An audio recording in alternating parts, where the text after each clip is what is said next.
Hey Hollywood Hills fans, it is a gorgeous day. We have been unlocked. We can go racing. I have never been so happy in my whole life. This has been a terrible lockdown this time around because we all kind of knew what was coming. We can cross borders, we can go racing. It's Farm Jam time in 2 weeks' time. Please guys, get those entries in as quick as possible. It's going to be the first time any of us have gone racing in well over a month and a half. So get it in there. All of you Farm Jammers, all you GXCCers, all you Rock Hoppers, Leon and the boys have laid out a pearler of a track. They learned from rounds 1 and 2, and it is going to be a rock and roller, and we're expecting record entries. It's going to be a 30K main loop, probably about a 10K junior loop. We're going to be going up there on the Friday. The Goon Wagon is finally going to get to roll a wheel on dirt. I'll be doing a recce myself on the Friday, and then we go racing on the Saturday.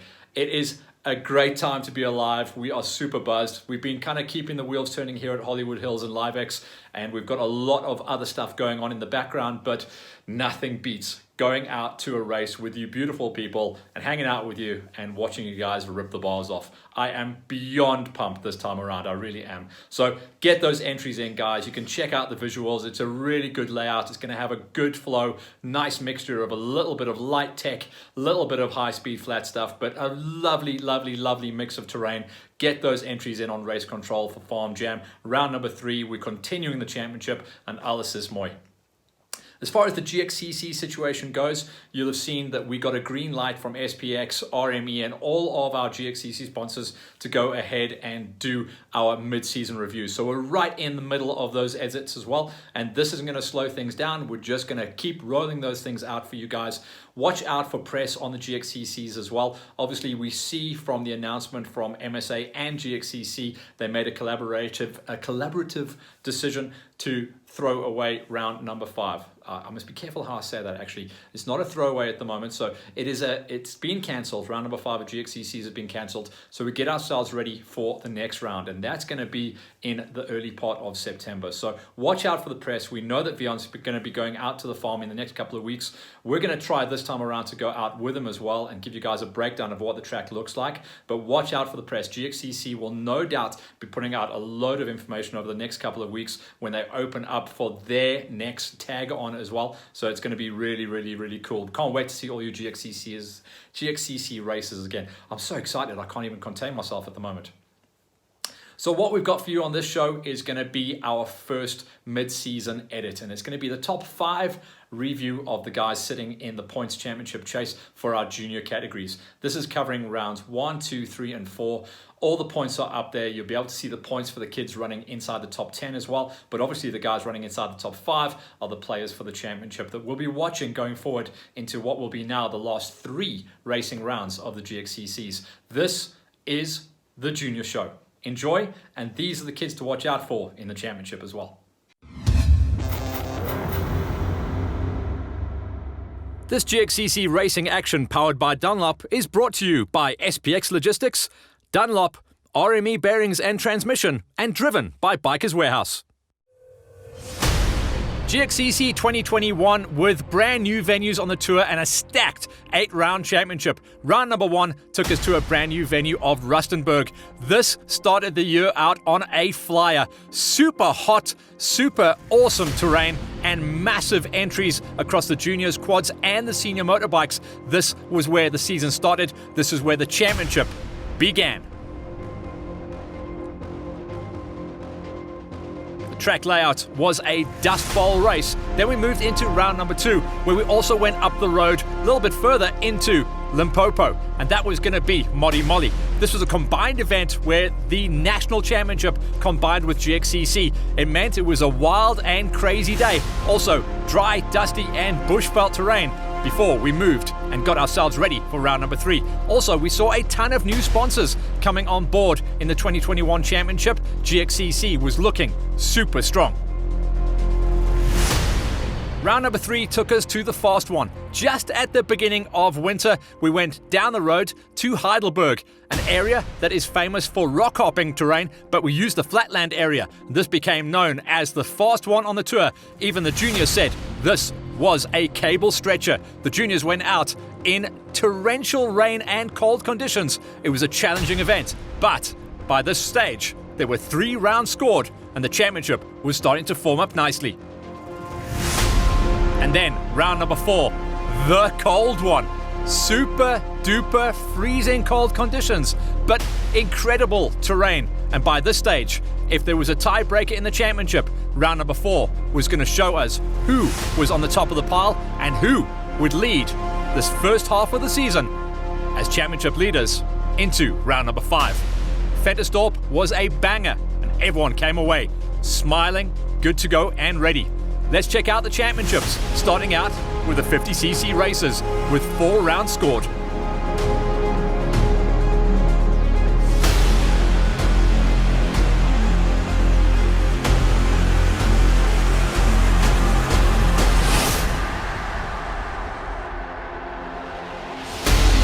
With a new season and a new championship, we always see a lot of new faces as well, coming out of the Pee-wee categories and going forward into the 50cc gate. The boys and girls that managed to tag a top 5 coming out of round number 4 means they've been putting points on the plate at every single round. Marley Labuskakny going 7.555 puts her into a number 5 spot. Peter Mayer has been pretty solid on his riding as well. He started with a modest number 5 spot. He topped the charts at a 2nd place at round number 2 and then started to suffer with consistency, dropping down to a 6th and an 8th place. But putting points on the plate and bringing home finishes every single time has kept him in the points tally. He walks away with a number 4 spot heading into round number 5. Derek Milan, who came into this championship as a possible championship threat, started well. A very well-positioned number 2 spot coming out of round number 1, and then he dropped, lost a little bit of form. Only a 6th place finish at round number 2. He started to pick up the pieces when we went to Modi Modi with a number 3 spot, and then at the final round, just before the mid-season break, another 6th place, but he is still solid enough with a 3rd place. He is not out of the championship chase just yet. Volker de Plooi was a massive threat at the end of last season, and he certainly worked on his setup and his game, riding out of the Rubine Racing squad. A 3rd place at round number 1, a dismal number 7 at round number 2, where he really battled with his machine, and then wins. That's been the story. He is carrying a lot of momentum, coming off a win at round 3 and round 4 to sit number 2 spot in the championship at the moment.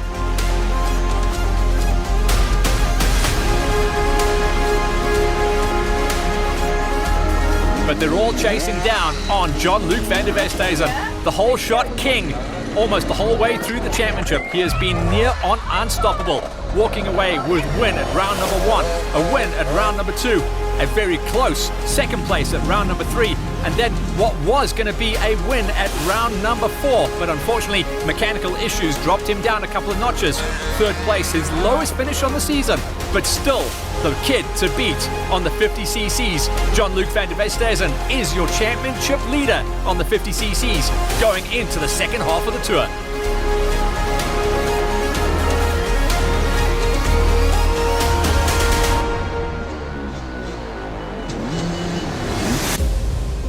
Confirmation of Jean-Luc on the top of the steps, and he's got a fair gap over the rest. Volker de Plooi is carrying a lot of momentum though, coming off those 2 wins at rounds 3 and 4, ahead of Milan, Mayer, Labuskakny, Richards, De La Rosa, Ace, Bellingham and Foster tied on the number 9 spot, and Kuhn rounding out the number 10s.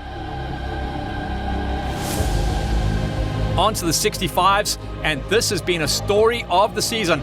Huge, massive, gargantuan gates, sometimes over 30 kids out of the queue going for the cheese. This is the biggest championship gate on the junior classes at the moment. Corbin Muller, riding out the 444 Motorsport crew, is doing a good enough job at the moment to try and hang on to a number 5 spot. That's with a 0 score at round number 1, a 2nd place at round number 2, and a 3 and a 5. He's shown that he can be on the box. He's going to need podiums to end off his championship chase when we go racing once again after the halfway knuckle.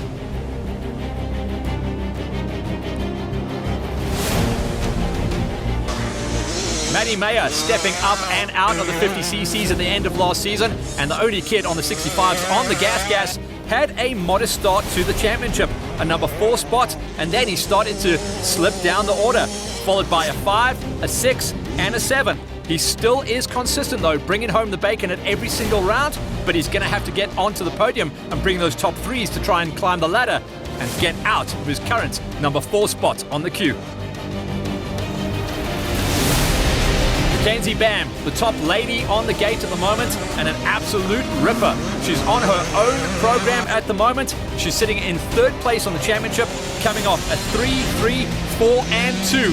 She's got a lot of positions tagged at the moment, and she is still desperately looking for her first win on the 65cc gate. Round number 4 got her the closest with a very narrow second place finish at Ventersdorp.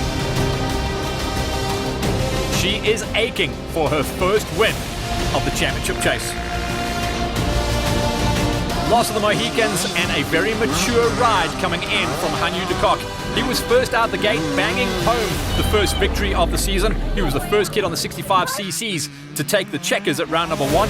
Then he dropped out of podium contention at round number 2 with a number 4 spot. Problems at the second round. Then he bounced back nicely to take a win at the freezing cold Heidelberg event, only to drop down out of the 1s and 2s to take a third place at the closing round at the end of the first half of the season.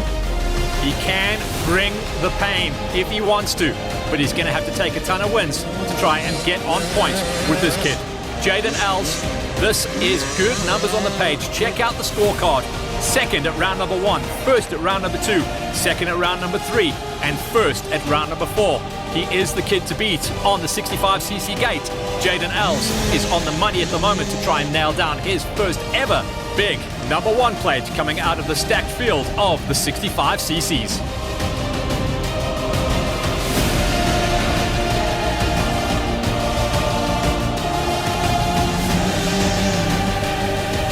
In a championship where the field is so deep, to win the 65cc's is going to be a big brag.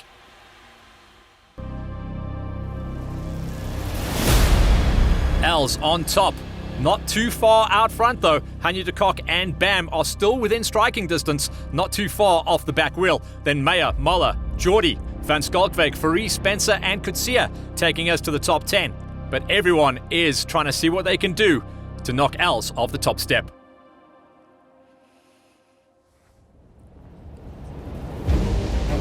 85cc juniors, the category where a lot of the 65cc's jumped up at the end of the season, and also a field that has given us well over 25 riders average entry at each of the rounds that we have tackled. The championship leaders from last round are out, which means there's going to be a new kid on the top step no matter what. Raymond Language has been relatively consistent, always inside the top 10. He took a number 6 ride, so he was on the podium coming out of round number 1.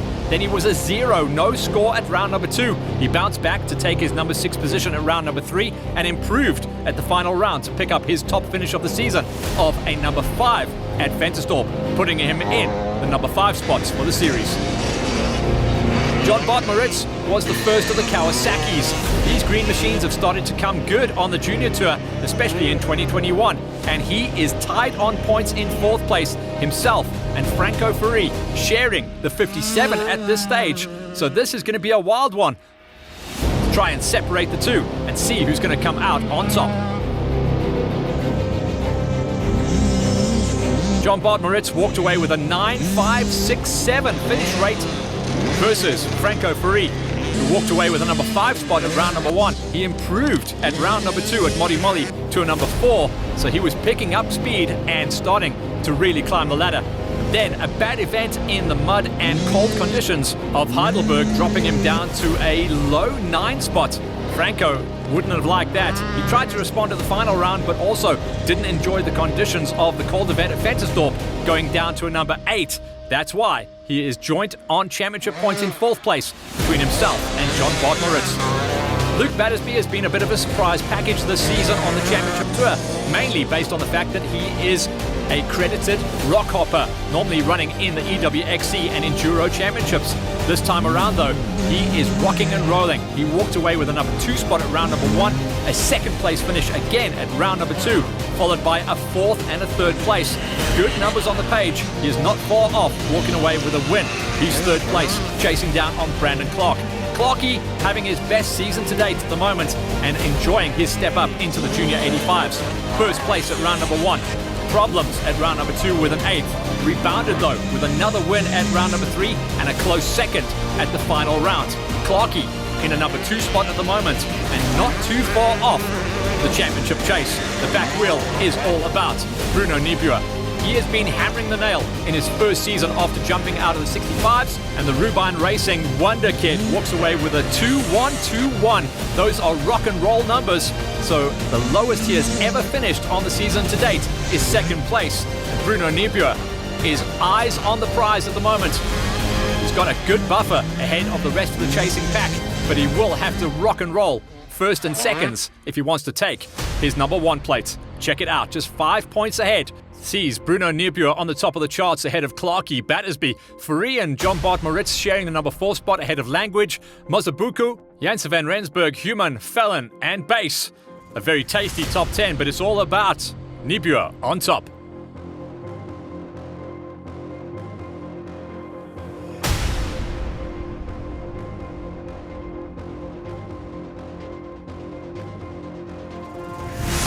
And then to our final junior category, the big dogs of the junior gate, the senior 85s, where we see a ton of very tasty racers almost about to pull the pin and move up into the 125 high school category. But there is the small matter of crowning the 2021 champion before we can get to that situation. Another tied point scenario sees 2 kids on the number 5 spot for the championship with different scores tallied though. Dwayne Combrink coming off a 0 score at round number 1, but he's been climbing the ladder since then, taking a number 4, a 3 and a 3 to get himself tied on points with Keanu Visser. Visser was unstoppable last season on the junior 85s. Now, the too tall kid coming on to the senior 85s walks away with a strong number coming out of the first round. He was second place, and then a 0 on round number 3 has dropped him out of it, but he can definitely get those numbers back. Timmy Blake has been the measure of consistency this season. A number 5 spot at round number 1. His low finish at round number 2, 9th place, dropped him down the charts, followed by a number 5 and a number 5. If it wasn't for that number 9, he'd be climbing the ladder inside of the number 3. 4th place for Timmy at the moment in his best GXCC season to date. Baby Bester, Kurbis Bester, was on the money last season in the junior 85s. This is his first season in the senior 85s. It was a 0 at round number 1, but since then it has been 2-2-2 racing. It has been a second place at every single round for rounds 2, 3 and 4. Bester is definitely going to be able to climb the ladder and potentially get himself up into a championship winning position. Time will tell whether we're going to have a throwaway scenario or not, but at the moment, he's looking tasty. Lucian Meyer has been near unstoppable as well. Very consistent at the beginning of the championship, walking away with a 3rd at rounds 1, 2 and 3. And then mechanical issues at the final round before the mid-season break. Fentersdorp was the undoing of Meyer, dropping him down to 13th place, but still incredibly enough, he holds on to the number 2 spot as we head to round number 5. The season, though, has been all about Tommy Scales. Tommy the Gun firing his way out to the front at every single round. He smashed a win at round number 1. He backed that up with a win at round number 2. And then, incredibly enough, he went on to record another win at rounds 3 and 4 on the junior tour at the moment. He's the only rider to have the golden season in his sights, and that is to go undefeated on the full championship. Tommy Scales, by far the kid to beat on the top of the charts at the moment, stretching out his advantage with the perfect number 100. That's 25 points out of every single round. No one has seen more clear air than Tommy Scales so far. He sits on top with a perfect score. He is extending ahead and may be able to nail down the championship with 1 or 2 rounds to go. At the moment, he's ahead of Meyer, Bester, the combined scores of Visser and Combrink for Mark, Hutting, LaRue, Goos and Swartz.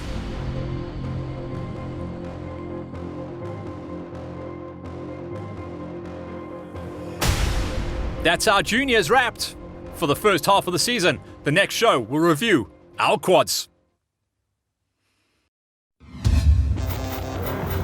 This GXCC racing action powered by Dunlop was brought to you by SPX Logistics, Dunlop, RME, Bearings and Transmission, and driven by the Bikers Warehouse.